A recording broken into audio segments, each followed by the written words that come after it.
It was time to replace the raised beds in this part of my garden, and in today's video I'm going to take you along on the journey. I'll show you the entire process from beginning, middle to end. I'm Angela from Growing in the Garden. My garden is in Mesa, Arizona in Zone 9B.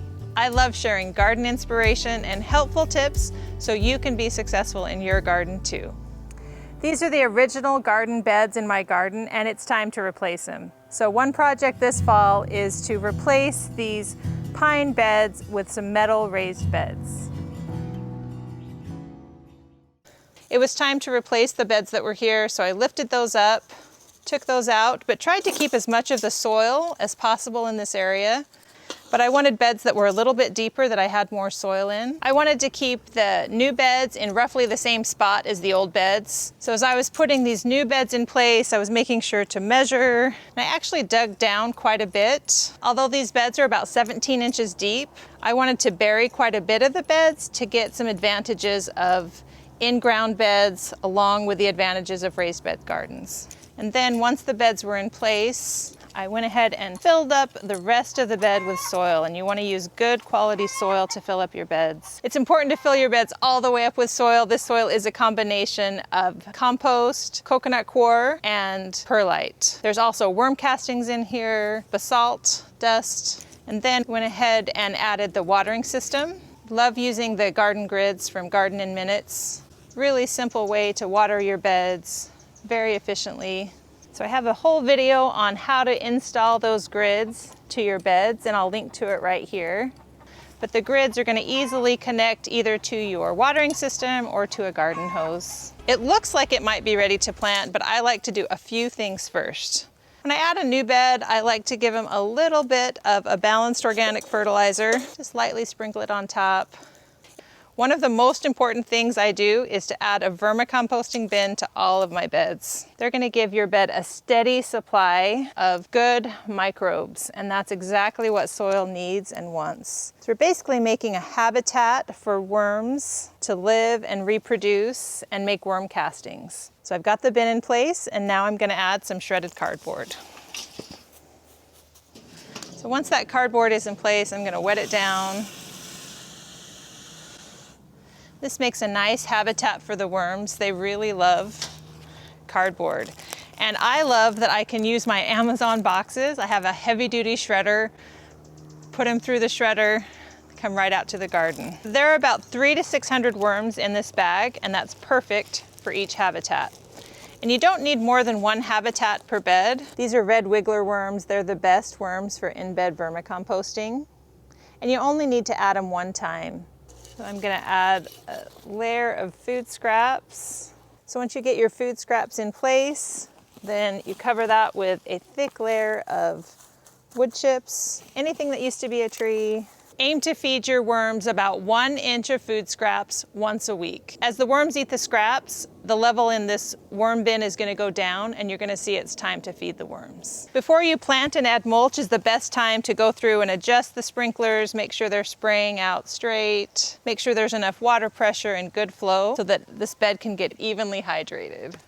Those worms are starting to work, got that fertilizer starting to go, and so I think we're ready to get planting. How do you decide what to plant in your raised bed? There's a couple things to think about. The most important is timing. Each crop has a preferred growing temperature and needs to be planted at a certain time. I like to plant a wide variety of different crops in each bed, which helps that bed grow better and attracts a wide range of beneficial insects and pollinators. I'm a big fan of square foot gardening. It makes planning and planting your garden so simple. Plant a certain number of crops in each square, and that makes spacing simple. I use this guide to see how many to plant per square. I'm planting carrots, and so it's 16 per square. Carrots can be tricky because they take a while to germinate and the seeds are so small. So there are a few different things that I do to help combat this. Number one, I like using pelleted seeds. They have a coating on the seed that makes them easier to plant, so there's less thinning later. So I'm going to go ahead and plant 2 squares, about 1/4 inch of soil over the top. Because these are so small, I don't want to add mulch, but I do want to have something that's going to help hold in that moisture.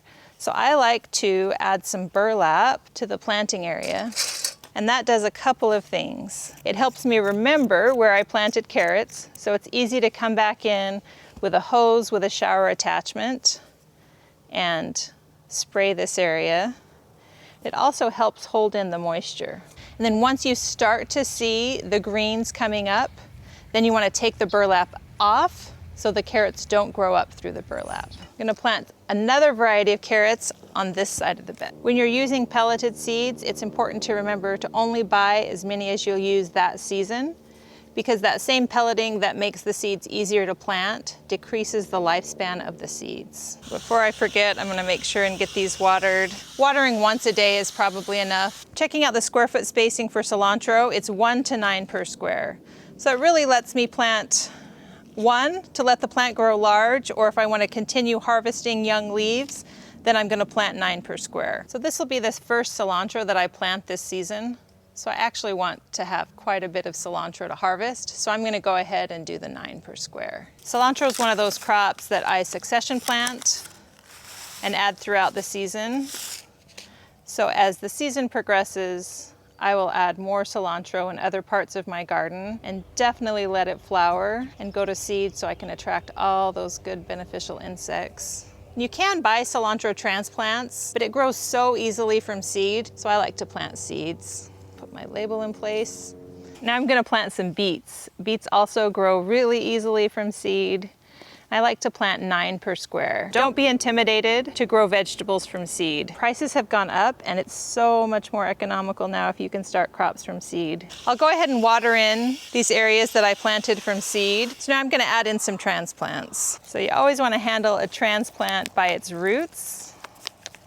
They're actually tougher than you think. So squeeze the bottom to get that out. And then you can plant 1 to 4 Swiss chard per square. I like to add 2, so the plants can get large but not take over the whole square. Dig a hole about the same size as your transplant, and you want to press it in, make sure you have good soil to soil contact there. You definitely want to plant things you like to eat, but it's good to try new things too, because vegetables from the garden always taste a little bit better than what you can get at the store. So you may not know if you actually like it until you try it from the garden. All these plants look deceptively small, but they're definitely going to grow and get much larger. So this is a Rudbeckia, or black-eyed Susan. It's so pretty. So this has definitely been in the pot a little bit too long. Those roots have started to circle the pot, but I didn't start any from seed this year. So when I saw this, I grabbed it. So don't be afraid to kind of wake those roots back up. You want to avoid any circling roots like that. Just kind of telling him it's time to grow down and not around. So roots are tough, they'll grow. And plant right at the same level it was in the nursery pot. Firm that soil around it. Put the name tag in, and that one is ready to go. This is one of my favorite herbs. I love to use it in herbal tea. It smells so good. And I just noticed that I'm getting a bonus plant here. There's 2 plants growing. So I'm going to use both of them. I definitely want to take both of these plants. So I'm going to gently pull them apart. Like I said, roots are tough. They're going to grow. We're in ideal growing conditions right now. Good soil, good watering. If a plant's stressed, tearing it apart like that can add to it. But we're putting this plant into a good home. So it's going to grow well and give us lots and lots of leaves. But by dividing it, we're actually helping the plant, because that way each plant has enough room to grow rather than being crowded next to each other. We're quickly running out of squares. It always seems like there's more that you want to plant and not enough room. But in these 2 squares, I'm going to plant some Etoy onions, which are a native to the desert Southwest multiplying onion. So each one of these bulbs is going to multiply and become probably a dozen or more bulbs. So I plant 4 per square, couple inches deep. Now we're back at the end of the bed, and I love adding flowers to the end of my bed. So I've got another rudbeckia, and then I have some calendula, and then I'm gonna go ahead and add this lemon thyme to that corner right there. A lot of amazing uses for this beautiful flower. Thyme is one of my favorite herbs. We'll see what the roots look like on this one. They're not too bad. It's been in here for a while, but hopefully that means it'll grow really well out here in the garden. So sending all the good vibes to this thyme so it'll grow nice and big. So while I add the mulch, I'm gonna go ahead and get these grids going to water in all of those plants. I'm just gonna add a light layer of mulch. During the winter, I like to use about a 1 to 2 inch layer of mulch. In the summer, I'll use a thicker layer, up to 3 to 4 inches. But really what I'm trying to do is protect that soil, hold in the moisture. Don't really get weeds, but if you do get weeds, mulch can help keep the weeds down. Rather than that top layer of soil drying out, that mulch is gonna keep it hydrated. I'm gonna put it too close to the stems of the plants. So the areas that I've planted seeds, other than the carrots, I'm still gonna put a light layer of mulch in. That's gonna keep that soil hydrated so that the seeds can germinate. They'll be able to push through that little bit of mulch just fine. There's lots of different things you can use for mulch. Really, whatever you have available and free is the best mulch. These are just wood chips. Really have turned into my favorite mulch. So all of these seeds and seedlings are gonna need a little bit more TLC this first couple weeks after planting. Keep an eye on the moisture levels. Make sure those seeds don't dry out. Keep an eye on your transplants. Make sure they're settling in. It's a good idea to have a hose with a shower attachment that you can just come back in, water those seedlings, spray the areas that have seeds. Then within a week or two, you're gonna start to see the seedlings appear, new growth on those transplants, and you'll know that things are settling in well. All right, this bed is all filled with soil, fertilizer. We added a worm bin, got everything planted. Now it's getting watered. All we have to do is wait for them to grow. If you would like to learn more, consider joining Growing in the Garden Academy. I teach a live online course every month about seasonal topics, and members have access to recordings of all past classes. Academy members also receive my garden journal, what I'm planting, harvesting, and doing in my garden, delivered to their inbox every 2 weeks. I hope to see you there.